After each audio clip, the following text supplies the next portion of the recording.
자, 오늘 말씀은 사도행전 22장 14절부터 16절까지 함께 읽겠습니다. 그가 또 이르시되 우리 조상들의 하나님이 너를 택하여 너로 하여금 자기 뜻을 알게 하시고 그 의인을 보게 하시고 그 입에서 나오는 음성을 듣게 하셨으니 내가 그를 위하여 모든 사람 앞에서 내가 보고 들은 것에 증인이 되리라. 이제는 왜 주저하느냐? 일어나 주의 이름을 불러 세례를 받고 너의 죄를 씻으라 하더라. 오늘은 바울의 신앙 고백입니다. 바울이 예루살렘에 올라가서 결국은 잡혔습니다. 그리고 예루살렘 성내에 있는 그 영내에 있는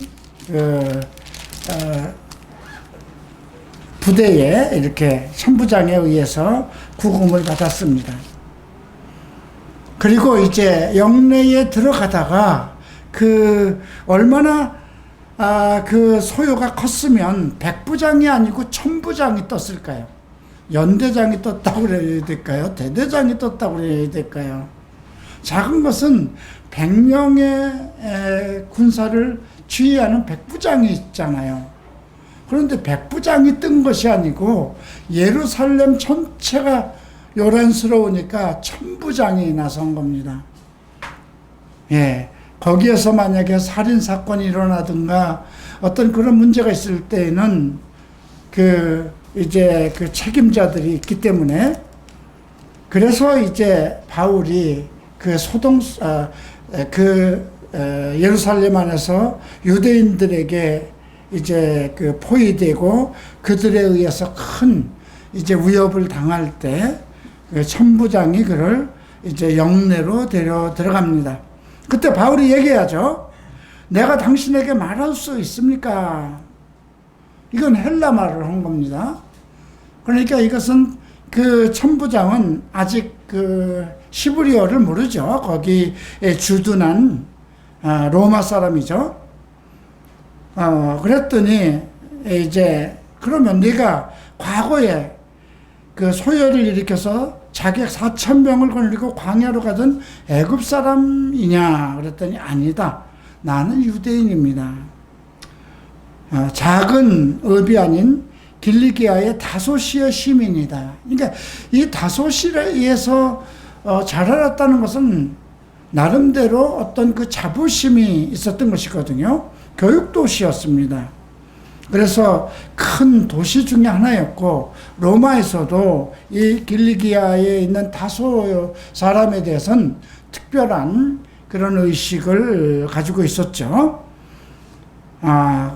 그렇게 얘기를 하면서 나는 다소시에서 교육을 받은 유대인이니 내가 백성들에게 말을 하게 해주시오. 이렇게 부탁을 합니다. 그래서 이제 천부장이 허락을 하죠. 상당히 이제 지혜로운 발상을 하는 것이 이제 21장, 22장, 23장까지 계속 어떤 상황이 있을 때 우리가 어떻게 대처해 나갈 것인가. 지금 이것은 우리 크리스찬으로도 어떤 위협이 당했을 때, 어떤 영적인 위협이 당했을 때, 어떤 내 삶 속에 어떤 정말 내가 스스로 해결할 수 없는 그러한 문제에 사로잡혔을 때 내가 어떻게 지혜롭게 이 문제를 해결할 것인가. 이제 이런 것들을 위해서 하나님 성경은 하나님께 지혜를 구하라고 그렇게 언급하죠. 또 잠언서에도 우리가 어떤 일에 연루돼서 모함을 받든가 사로잡히면 새가 그물에서 빠져나가듯이 지혜롭게 하라고 그랬습니다. 그래서 오늘 22장과 23장 이 전체 내용은 바울이 유대인들에게 큰 문제가 되고 그들에게 의해서 사로잡혔을 때 어떻게 대처하는가 그런 것을 우리가 배우는 것입니다. 이미 바울은 예루살렘에 올라가면 내가 잡힐 것이다. 그러한 예언을 받았고요. 성령의 지시를 받았습니다. 그리고 그런 각오를 하고 올라왔습니다. 그리고 그걸로 인해서 이제 바울은 내가 이제 마지막까지 하나님 앞에 온전히 헌신할 수 있는 그 로마까지 갈 것이라는 그 작정을 하고 사실 예루살렘에 올라왔습니다. 예언과 마찬가지로 이제 그 유대인들에 의해서 이제 잡히는 신세가 되었고요. 이제 마지막으로 그 많은 무리, 자기를 사로잡은 사람들, 그 군중들에게 이제 자기 자신에 대해서 호소하기 위해서 이제 천부장의 허락을 받았습니다. 그러니까 우리가 이런 것들도 어떤 소요가 일어났을 때 그 소요에 대처하는 방법, 그냥 우리가 막무가내로 나설 것이 아니라 지휘 통제 안에 있었다는 거죠. 그 천부장이라는 사람은 그 영내에서 소요가 일어나면 안 되는 그런 것을 통제하고 있는 그런 지휘관이죠. 우리가 가끔 정말 근자에 몇 년 동안 큰 소요가 서울시에서 일어났습니다. 정말 촛불 집회라든가 태극기 집회라든가 이런 것을 일어났을 때 과연 그 통제들을 정말 잘 받고 있느냐, 이런 문제도 한번 검토를 해봐야 되겠죠. 그리고 이제 21장 40절을 보면 바울이 층대 위로 서서 백성들에게 손짓하고 그들이 소요하고 시끄러우니까 그들을 좌정시키는 거죠. 그리고 히브리 말로 말합니다. 자, 이건 대단한 거거든요. 이것이 예루살렘에서 할 수 있는 설교입니다. 만약에 다른 지역에 가서 히브리어로 말하면은 말이 안 통하겠죠. 예루살렘은 그 예루살렘 성전은 하나님 앞에 예배를 드리는 겁니다. 그럼 그 유대인들이 그 예루살렘에 모여서 예배를 드릴 때에 헬라어로 했겠습니까? 히브리어로 했겠습니까? 히브리어로 합니다. 그죠? 예루살렘 안에서는 로마 돈도 사용할 수가 없습니다. 이제 그러한 엄격한 어떤 원칙을 가지고 있습니다. 그러니까 그곳에 모인 사람들은 열성당원들이잖아요. 열성분자들이잖아요. 아주 열성적인 유대인들이요, 바리새인들이요, 사두개인들이요. 나름대로 유대교의 지도자들의 무리와 그 유대교에서 추구하는 그 모든 것을 따르는 정말 알짜배기 유대인들이잖아요. 그러니까 그들이 히브리어를 다 아는 거죠. 거기에 만약에 이방인들이 잔뜩 모여 있는 오순절이라든가 이런 때 같으면 그런 때에 히브리어로 한다면 그 이방인들이 못 알아듣는 사람들도 많이 있겠죠. 이제 이런 상황에 이제 40절에 보면 군중들을 조용히 안정시킨 후에 이제 히브리 말로 말을 합니다. 2절에 보니까 그가 히브리 말로 말함을 듣고 더욱 조용한지라. 히브리 말을 하네, 이 사람이. 이렇게 생각했습니다. 그리고 자기를 증거합니다. 나는 길리기아 다소에서 났고, 그리고 이 성에서 자라 가말리아의 문화에서 우리 조상들의 율법에 엄한 교육을 받았고, 유대인들에게 그 당시 가말리아 문화라는 것은 최고의 랍비입니다. 최고의 랍비 중에 랍비, 최고의 위대한 율법학자입니다. 거기 문화생이라는 거죠. 거기서 교육을 받았다는 거죠. 그래서 우리 조상들의 율법에 엄한 교훈을 받았고, 오늘 너희 모든 사람처럼 하나님에 대하여 열심히 있는 자라고 합니다. 자기는 열성분자라, 하나님 앞에 열성분자다, 이런 호소를 합니다. 자, 내가 이 돌을 박해하여 사람을 죽이기까지 하고 남녀를 결박하여 옥에 넘겼노니, 이것은 자기의 과거를 얘기하는 것입니다. 나는 하나님의 바리새인으로서 열심을 다하던 사람들로서 이제 그 우리의 율법을 어기는 자들을 이제 잡아서 죽이기까지 하였다고 그랬죠. 그리고 남녀를 결박하여 옥에 넘겼다. 그리고 이제 다메섹이라는 지역에 공문을 받아서 이제 그들을 이제 구속하려고 내려간 그 사건을 언급합니다. 다메섹은 유대에서 조금 예루살렘에서 북동쪽으로 이렇게 내려가는 그 지점에 수리아의 대표적인 도시라고 합니다.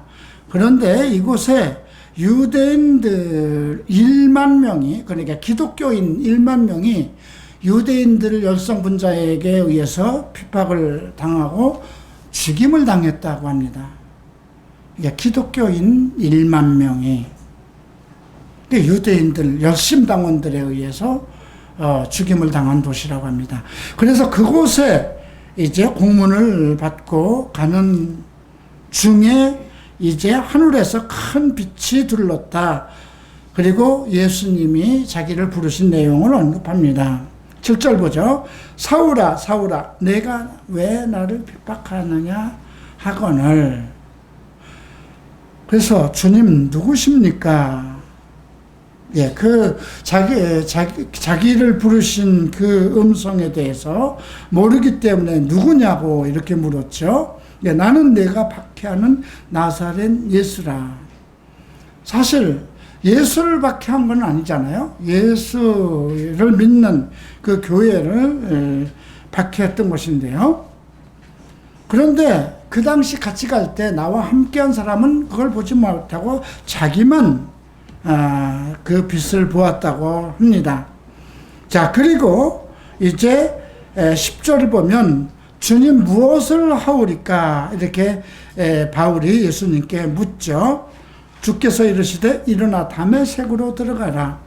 내가 해야 할 모든 것을 거기서 누가 이르리라. 이 사람은 이제 아나니아죠. 예.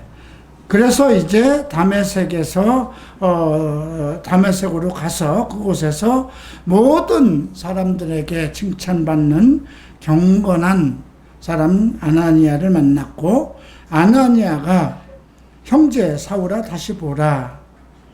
예. 이렇게 하는 지금까지 앞에서 우리가 그대로 살펴봤던 그 자기의 간증을 그대로 얘기합니다.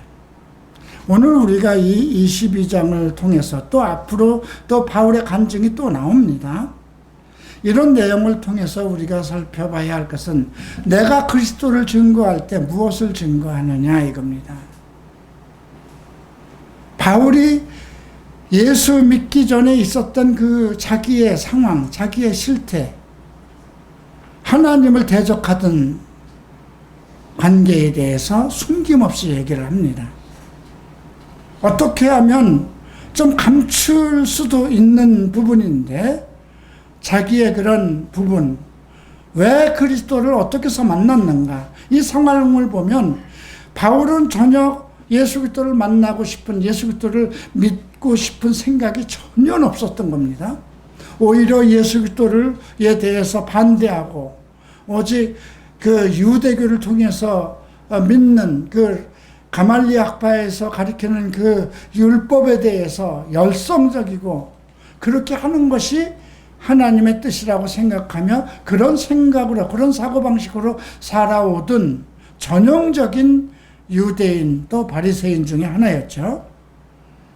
그런데 주를 만난 후에 그는 자기가 예수를 만난 상황을 자세히 설명을 합니다. 우리가 어떤 일을 자세히 설명하지 않으면 알 수가 없어요. 그 사람에 대해서. 그죠? 나의 고백. 저는 그냥 어떻게 예수를 믿고 지금 교회 생활을 하고 있습니다. 이렇게 얘기한다면 그 사람이 어떤 상황에 대해서 예수를 믿었는지, 왜 예수가 그에게 절대적으로 필요한 사람인지 알 수가 없죠. 근데 바울은 지금 그리스도께서 자기를 택하시고 부르셨기 때문에 나는 예수를 알지 못했고 그를 믿을 생각도 없었는데 그분이 나를 택하셨다는 거죠. 나를 부르시고 나를 회개케 하셨다는 그 내용을 언급하는 것입니다. 그리고 아나니아라는 사람을 통해서 이제 다시 보게 되었다는 그 증거를 합니다. 그리고 오늘 우리가 주제로 삼은 14절부터 16절까지의 말씀인데요. 그가 또 이르되, 이것은 아나니아가 얘기한 것입니다. 우리 조상들의 하나님이 너를 택하였다. 너로 하여금 자기 뜻을 알게 하시고, 먼저 택하심에 대해서 얘기를 합니다. 여기서 택했다는 건 손에 쥐었다는 것입니다. 사로잡았다는 것입니다. 움켜잡았다는 것입니다. 예, 택하심에 대해서 오늘 이제 바울의 고백은 그가 유대인이니까 뭐 하나님께서 택하시고 또 하나님이 이 사람을 택하셨을 수 있겠다 이런 생각을 하죠. 근데 우리 크리스찬의 경우는 어떤 택하심을 얘기할 때 어떤 특별한 사람들만 택한 것이 아닌가? 목사라든가 어떤 그 특별한 복음의 사역자로 부른 사람들만이 택하신 걸로 생각을 할 경우가 있습니다. 아닙니다. 그것에 대해서 바울은 에베소서 1장에서 언급을 하죠.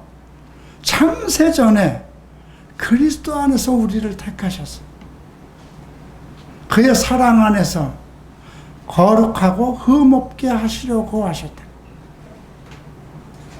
거룩하고 흠없게 하기 위해서 창세전에 예정되어 있는 것이에요. 우리가 창세전에 이 땅을 창조하기, 이 세상을 창조하기도 전에 예수 안에서 나를 예정했다는 것이죠. 그건 대단한 그 고백이죠. 예수 믿는 사람들은 모두 그 우리에게 바울이 전한 그 말씀이 나의 말씀이구나. 나도 그 중에 하나구나. 그래서 내가 하나님과 어떤 관계인가? 하나님께서 그리스도 안에서 나를 움켜잡으셨다. 자기 손아귀 위에 넣으셨다. 그것이 이 세상을 창조하기도 전에 있었다는 그 말씀에 대한 인식을 해야 됩니다. 그래서 우리 조상들의 하나님이 너를 택하여 너로 하여금 자기 뜻을 알게 하고, 그러면 왜 택하셨느냐 이거죠? 예. 그 목적이 자기의 뜻을 알게 하시려고. 그러면 우리를 왜 택하셨을까요? 바울이 그렇게 얘기합니다. 그리스도 안에서 우리를 거룩하고 흠없게 하시려고. 우리는 하나님을 믿던 사람이 아니고 세상 속에서 나의 마음대로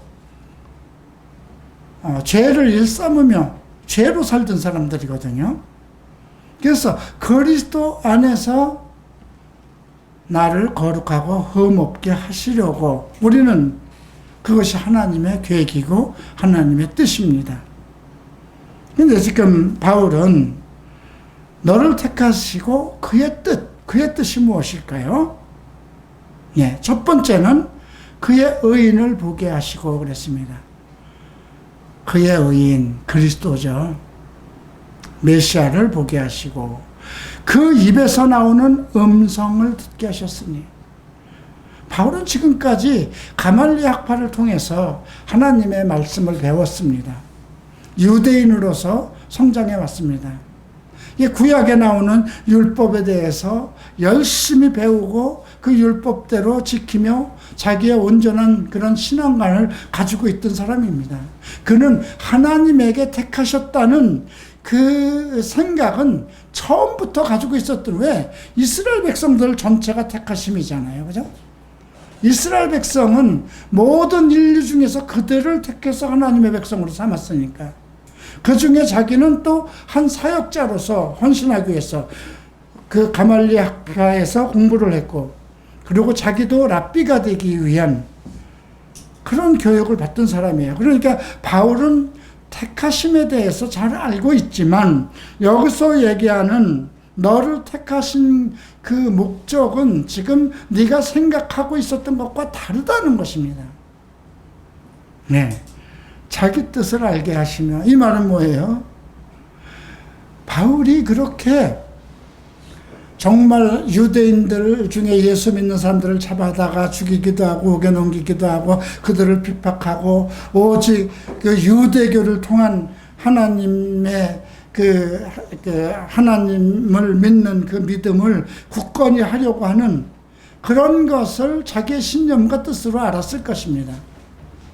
그런데 지금 아나니아를 통해서 언급하는 것은 너를 택하고 자기를 알게, 그의 뜻을, 자기의 뜻을 알게 하셨다는 거죠. 또 그 뜻은 무엇일까요? 먼저 그 뜻을 알게 하기 위해서는 무엇이에요? 그의 의인을 보게 하시고 예수 그리스도를 보게 하신. 직접 만났습니다, 바울은. 우리는 지금 나도 바울처럼 이렇게 정말 예수 그리스도를 만났으면 좋겠다. 글쎄요. 근데 여러분들은 다 만난 사람들입니다. 매일 그리스도의 말씀을 보고 있잖아요.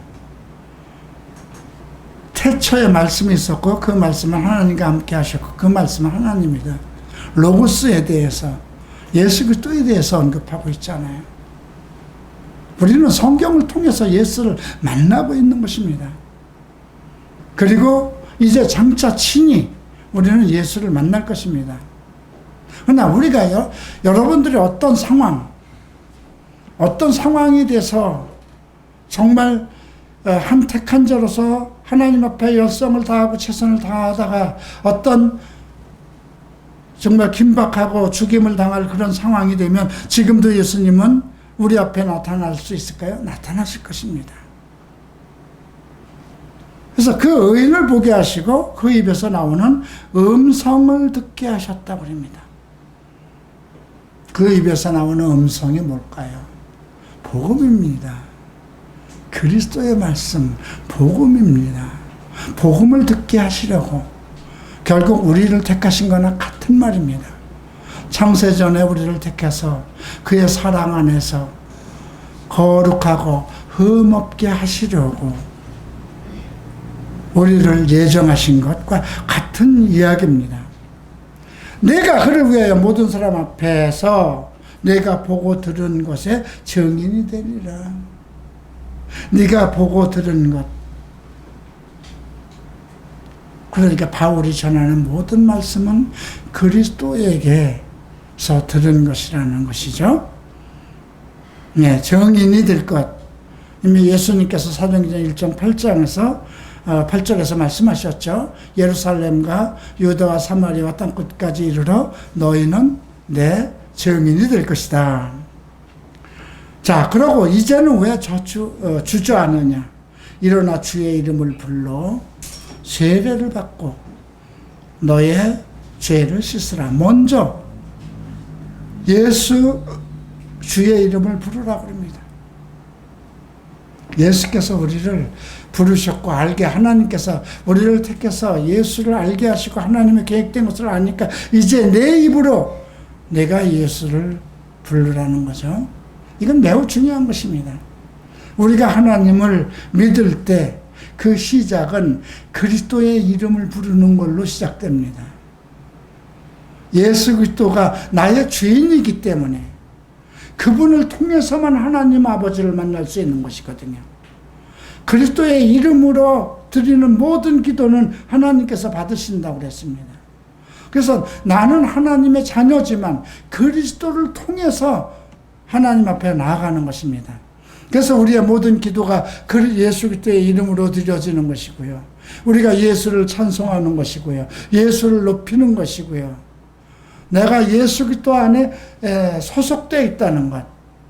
예수 그리스도가 나의 주인이라는 이 의식이죠. 그래서 일어나 주의 이름을 불러 세례를 받고 이제 침례라는 것이죠. 왜 그럴 필요가 있었을까요? 유대인입니다. 네, 유대인 중에 이미 그 하나님에 대한 열정과 어떤 부르심을 받은 사람들은 세례 요한을 통해서 수많은 사람들이 가서 세례를 받았습니다. 그리고 그들은 이제 그리스도를 영접하기 위한 그런 마음의 준비가 되어 있습니다. 그런데 이제 지금 바울의 경우는 예수 그리스도를 만났기 때문에 세례를 받고 너의 죄를 씻으라 하더라. 이건 그리스도의 온전한 관계를 가지라고 그러는 것입니다. 우리가 침례를 받는다, 세례를 받는다는 의식은 하나의 어떤 교회에서 행하는 의식일 수 있습니다. 그래서 내가 그 침례를 받음으로 내가 그리스도와 함께 죽고 죄인된 내가 죽고 내가 또 그리스도의 부활하심으로 의인된 내가 살아났다는 그 의식에 참여하는 것이거든요. 근데 이 의식이 왜 그렇게 중요할까 이렇게 생각할 수도 있어요. 예, 우리가 어떤 일을 당할 때 이제 큰 어떤 충격적인 사건들을 만나게 되면 이제 머리가 하얗게 될 때가 있습니다. 이제 바울은 지금 그 상황을 다메섹에서 예수를 만날 때 있었던 것이거든요. 그리스도를 만남 그 자체가 정말 충격적인 것이었거든요. 여러분들이 어떤 일을 자기 방법대로, 자기 고집대로, 자기 지식대로 하려고 이렇게 했을 때 어떤 예상치 않은 상황이 닥쳐서 정말 그 고정관념을 완전히 깨트릴 때가 있습니다. 그래서 그것이 어떤 부모와의 대립 속에서 정말 자기 고집을 꺾지 않고 무엇을 하려다가 크게 머리가 하얗도록 책망을 받든가, 교회 안에서의 사건이라든가, 어떤 감당치 못할 일을, 내가 어떤 일을 내 고집대로, 내 인생대로 즐기려고 했을 때 어떤 문제가 발생됐다고 하십시다. 네. 어떻게 보면 그것이 나를 징계하시는 것인가? 나를 지금 벌 주시는 것인가? 그렇게 생각할 수도 있어요. 제가 벌써 3년째 들어갑니다만, 처음에, 이것이 폐암 사기입니다 할 때, 사형 선고와 같았어요. 물론 나는 그 폐암에 걸릴 수 있는 충분한 과거의 그런 내 나쁜 생활 속에서 나타난 것이기도 합니다. 그리고 70에 생긴 거니까 후회할 것도 없습니다. 그런데 우리가 크리스찬이 한참 내가 나름대로 어떤 일을 하려고 했을 때 그런 사건이 딱 일어났을 때는 참 머리가 하얗게 되죠.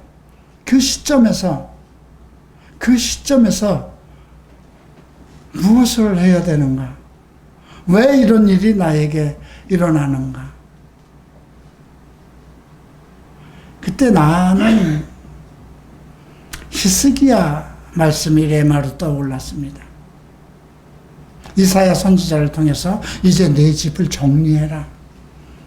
히스기야 왕이 열성적으로 교회 개혁을 하던 사람이고 열성적으로 일을 이제 하려고 하는데 그 순간에 하나님께서 선지자를 통해서 내 집을 정리해. 너 이제 끝났어.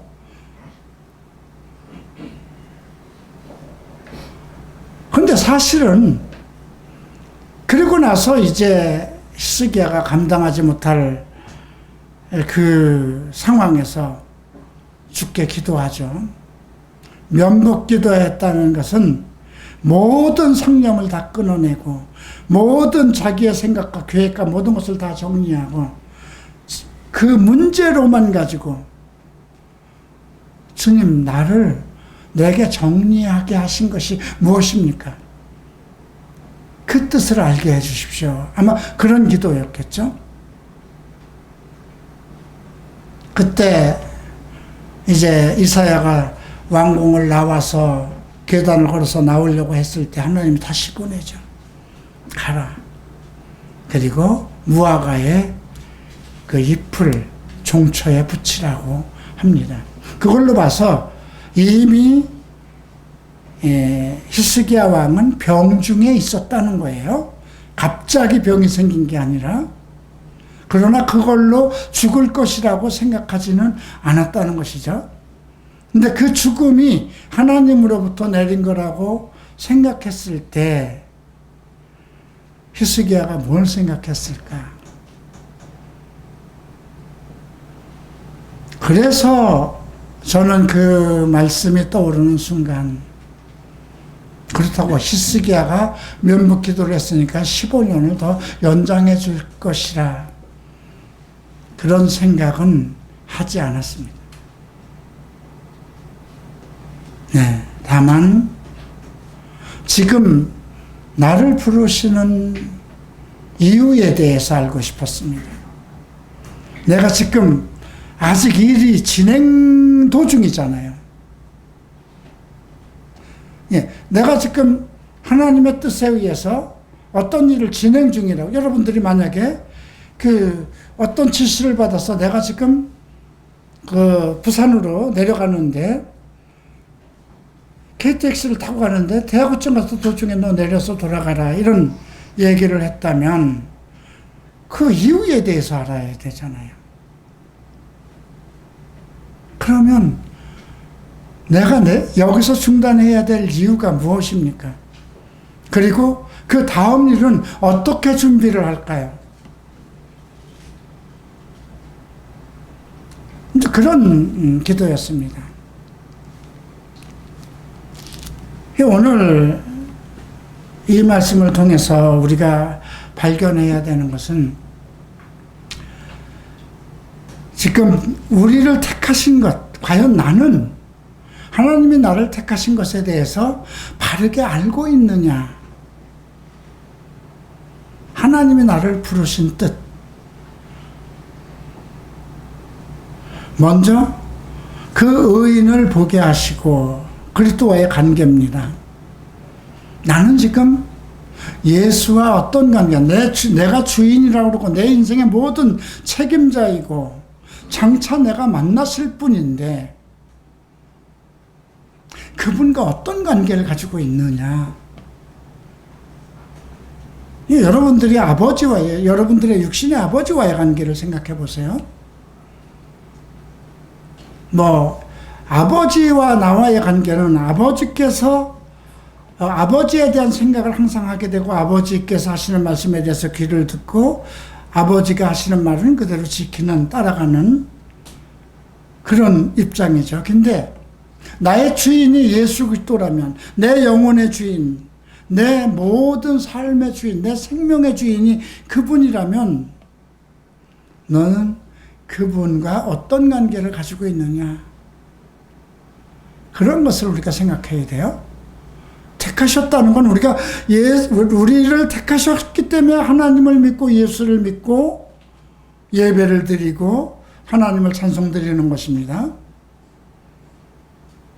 그래서 나를 택하신, 나를 크리스찬으로 부르신 하나님 뜻을 알아야 되는데 여러분들이 그런 것에 대한 생각은 안 하잖아요. 그냥 보편적으로 하나님께서 나를 부르신 것은 나를 거룩하게 하시고 흠없게 하시려고, 그래서 바른 그리스도인으로 살아가게 하기 위해서 우리는 그런 소명의식을 가지고 있습니다.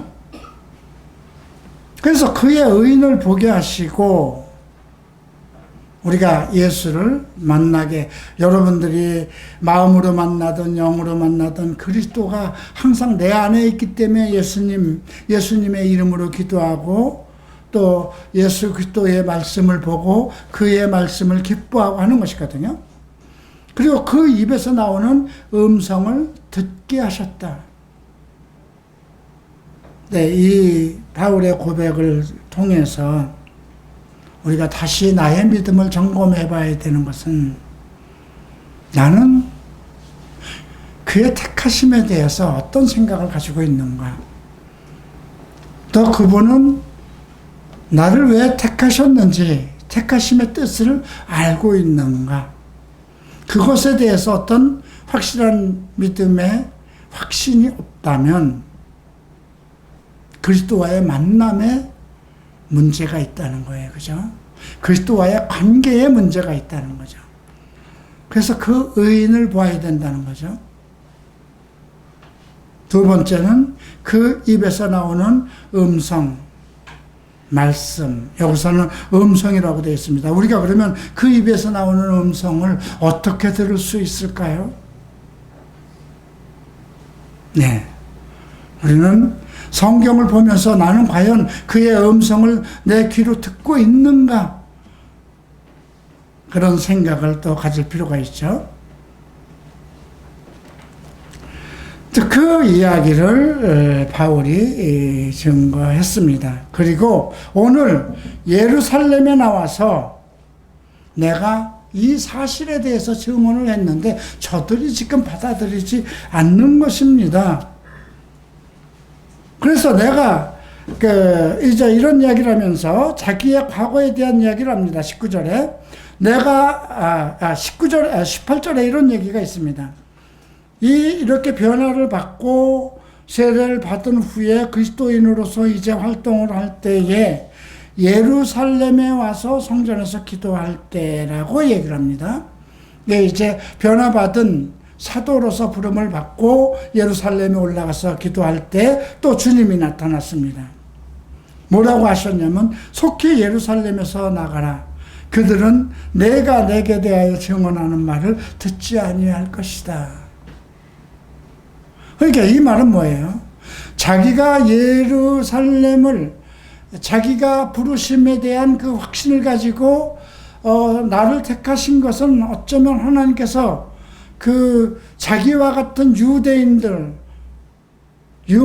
그 바리새인들을 변화시키기 위해서 나를 택한 것이 아니겠는가, 그런 마음을 가지고 있었던 겁니다. 너 여기서 나가라. 이 일이 내 일 아니야. 네가 아무리 증언해도 이들은 듣지 않을 거야. 제가 한국에 45살에 들어왔습니다. 이태원에서 교회를 시작했습니다. 그리고 척 스미스 목사님을 의시해서 데이비드 하킹이라든가 데런 필포그라든가 또 갈브리 코스타메사 레리 텔러라든가 많은 갈브리 채플 기라성 같은 목사들을 초대했습니다. 나는 그 일을 위해서 부르신 건 줄 알았습니다. 한국은 모두 물론 엄청난 많은 교회들이 있는데 그들은 하나님의 뜻을 알지 못하는 것 같았습니다. 내가 12년 동안 어느 한 교회에서 정말 대한민국에 유명하다는 교회에서 그분을 정말 하나님의 위대한 종으로 알고 그분의 말을 경청하며 그분을 통해서 이제 성경을 배우고 그게 이제 12년 동안 그렇게 생활을 했었는데 내가 변화를 받고 난 후의 생각은 저들이 하나님의 말씀을 진심으로 가르치고 있지 않구나. 자기의 설교를 하고 있구나. 성경을 창세기부터 계시록까지 이건 우리에게 주신 말씀인데 이 말씀 전체를 우리에게 전달할 의무가 있음에도 저들은 그렇게 행하지 않고 있구나. 그런데 이것이 미국 갈브리 채플에서 이미 일어났고 미국 교회가 막 변하기 시작하고 엄청난 그 말씀 운동이 일어나니까 나는 이것을 한국에다 전해야 되겠구나. 그 당시 일본에도 이미 많은 갈브리 채플 사역자들이 일본을 방문했고 일본에도 이제 갈브리 채플 교회가 세워지고 있었기 때문에 나도 그 일을 위해서 부르신 것인 줄 알았습니다. 그래서 이제 많은 갈브리 채플 사역자들을 초청하고 성도도 많지 않은데 그 일을 하려면 얼마나 많은 돈이 들어가야 될까요? 그럼에도 불구하고 횃불회관 같은 데서 이제 그 집회를 했을 때 1000명 정도가 모이는 거예요. 나는 이제 막 목사가 된 지 1년도 안 되는 사람입니다. 45 아주 정말 내 인생에서 가장 활기차다고 할 수 있는 그런 때입니다. 그리고 목사의 경험도 없어요. 그리고 변화받은 지 불과 얼마 안 된 사이에 목사 안수를 받고 이제 한국교회에서 갈보리체프를 개척했지만, 그래서 이 한국교회가 이제 말씀운동이 일어나야 될 것이다. 그래서 이것이 나를 부르신 것이라 생각하고 히라노 목사님을 2달에 한 번씩 초대하고 미국에서 많은 목사들을 초대하고 세미나를 개최하고 집회를 합니다.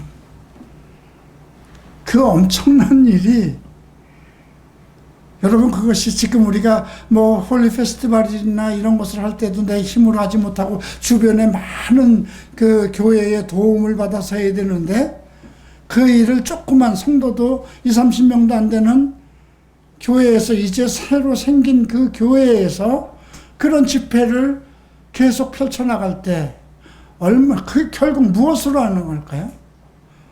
돈으로 하는 것입니다. 국민일보에 광고를 내야 되고, 목회와 신학이라는데 광고를 내야 되고, 기자들을 만나서 기자들에게 그 거마비를 주면서 인터뷰를 하고, 그리고 한국 교회의 교회 명단을 입수해서 그것을 전부 다 우편으로 DM 발송을 해야 되는데, 1000명 이제 한 3000명 정도를 보내려면 얼마의 돈이 들어갈까요? 예. 그 일을 거의 2년 동안 합니다. 근데 할 때마다 뭔가 사람이 몰려오니까, 목사들이 500명, 600명, 1000명씩 막 모여오니까 막 신이 나고, 이제 하나님께서 이 일을 위해서 나를 부르셨구나. 그러는 동안 그 재정에 대한 것, 또 카드로 들어가야 되고요. 때마침 그때는 우리 이장로가 사업적으로 상당히 잘 됐기 때문에 모든 경비를 다 충당해 줬어요. 근데 무엇이 열매일까요? 내게 남는 것은 무엇일까요? 근데 사람들은 저 사람이 과거에 이태원에서 게이바를 운영하던 동성애자였대, 그런 말들이 이렇게 퍼져나갑니다. 근데 바울이 이 글을 보면서도 뒤에 저 사람이 스테반을 죽음의 증인이라든가 이런 말들이, 과거에 그가 가말리 학파에 있었는데 지금은 예수를 정언하는 사람이다, 이런 소문이 돌듯이, 네, 이런 것들입니다. 그러니까 바울도 자기가 그들을 잡아서 예수 믿는 사람들을 핍박하고 못 믿게 하고 그들을 싹 쓸어버리는 것이 하나님의 뜻인 줄 알고 달려갔다는 것이죠. 그러니까 하나님의 뜻에 대한 것을 우리가 잘못 이해한다면 내가 예수를 믿고 하나님 안에서도 엄청난 잘못을 할 수 있다는 거예요. 그리고 지금 27년 되지 않았습니까? 이태원에서의 2년, 3년 정도 정리하고 그 나머지 10여 년의 세월이 내게는 정말 힘들고 어려운, 하나님의 뜻이 무엇인지 알 수가 없었어요. 왜 나를 목사로 부르셨을까? 그래서 떠나고 싶은 것, 미국으로 갈까, 중국으로 갈까, 일본으로 갈까, 그 무엇도 허락되는 게 없었어요. 안양교도소에 또 교화의원으로도 또 부름을 받아서 그 일을 하는데도 즐겁지가 않아요. 한 달에 1-2번 가서 그 새로 들어온 재소자들 300명, 500명을 놓고 강의를 하는데 그것도 기쁨이 없어요. 또 크리스찬 웨딩이라는 결혼할 기독교 크리스찬들의 그들이 모여서 뭐 30명, 50명, 100명까지도 모여서 그런 집회를 하고 그런 캠프를 구성하고 하는데도 기쁨이 없어요. 그리고 나는 하루하루 연명하는 것처럼 그냥 성경 공부를 하고 몇 명 안 되는 성도들과 주의를 맡고 어떤 때는 반주자들이 없을 때는 정말 내가 강단에 서서 찬송가 몇 장을 부르고 같이 예배를 드려야 되고 정말 이게 뭔가. 근데 그러한 아픔과 고통이 없었다면, 그죠? 오늘 내가 여러분들에게 이런 나의 있었던 일들을 얘기를 하는 것은 하나님이 나를 택하신 이유에 대해서 바르게 인식을 해야 된다는 것입니다. 무엇이 나에게 소명인가? 그리고 어느 날 정말 머리가 하얗게 되는 그런 날이 왔죠. 교회를 접지 않으면 안 될 그런 상황에 미칩니다. 우리 이장로가 사업에 실패해서 정말 큰 문제가 생기고 또 우리 이장로가 또 어렵게 은행에서 대출해서 새롭게 한남동에다 교회를 개척했는데 그 대출을 갚지 않으면 이제 더 이상 은행에서도 융자를 안 해주고 대출 마감 기한을 정해주는 그런 상황. 그래서 교회를 정리하고 누가 인수받을 사람에게 인계시키고 그것이 천안에 있는 이만원 목사가 인수를 받기로 하고 왔다가 또 나는 중국으로 떠날 모든 계획을 세우고 다 준비를 해놓고 미국에 가서 잠시 쉬고 중국에 돌아가기 위해서 한국에 나왔을 때 이만원 목사가 못하겠다는 거예요. 근데 떠날 때 그래도 어느 정도 성도가 있었는데 그때 와 보니까 반이 줄고 이제는 뭐 우리 형제들과 이제 최모세 목사, 현철이 뭐 효리 몇 명밖에 남아있지 않은 그 상황이에요. 네, 모든 것이 다 막혀 무엇을 해야 할지 도저히 내 머리로 감당이 안 돼요. 뭐 어떻게 해야 되지? 내가 왜 목사가 됐는가? 내가 왜 이게 목사로 부르지 않은 것을 내가 임의로 목사가 된 것인가? 하나님은 나를 세울 생각이 없었던가? 거기까지 생각이 됩니다.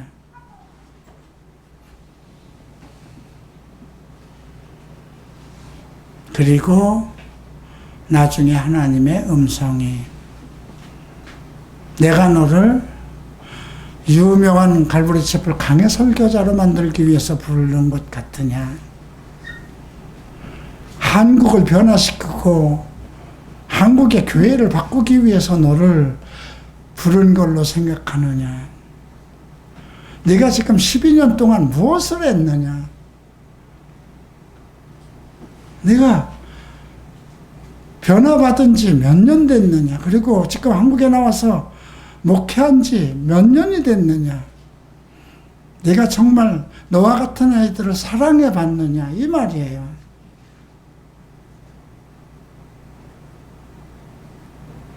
뭐 간혹 나를 따라오는 애들, 찾아오는 애들이 있어도 상담을 했어도 그들을 진정으로 내가 사랑했을까? 예, 그런 마음은 없었습니다.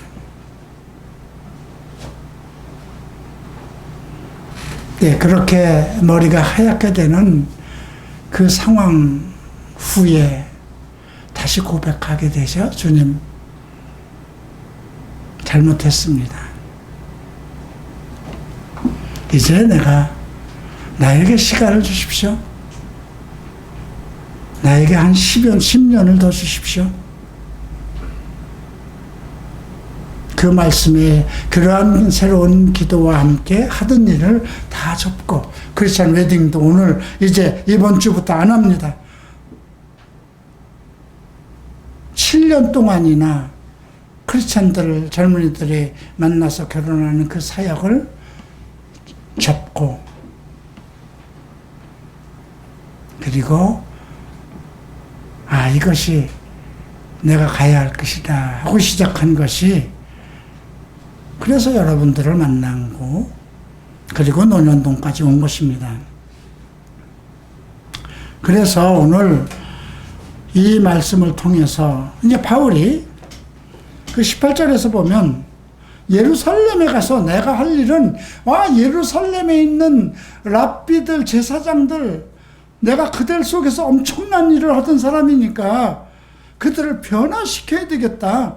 이제 그리스도의 말씀을 전하고 예수의 시대다 하고 외쳐서 그 유대교를 완전히 변화시키겠다는 그런 생각을 가지고 예루살렘으로 올라갔는데, 너 나가라.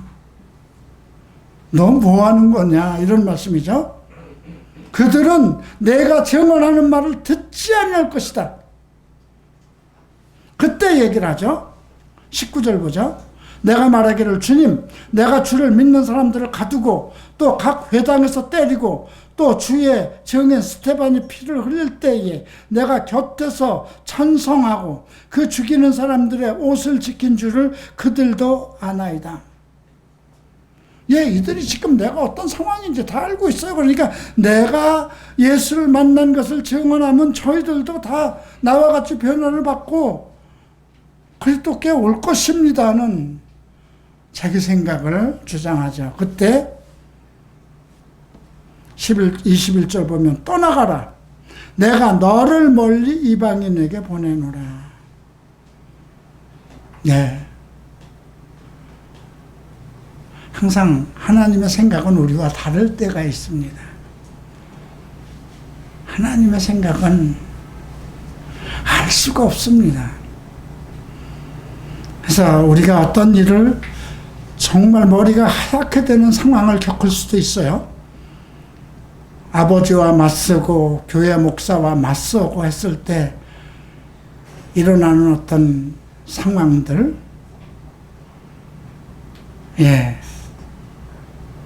오늘 이걸 통해서 여러분들도 나를 향하신 하나님의 뜻이 무엇인가, 그것은 성경을 통해서 하나님의 그리스도의 입으로 나오는 복음의 말씀을 듣는 것입니다. 그 말씀 속에서 모든 것이 합력해서 선을 이루실 것입니다. 기도하겠습니다. 일어나시기 바랍니다.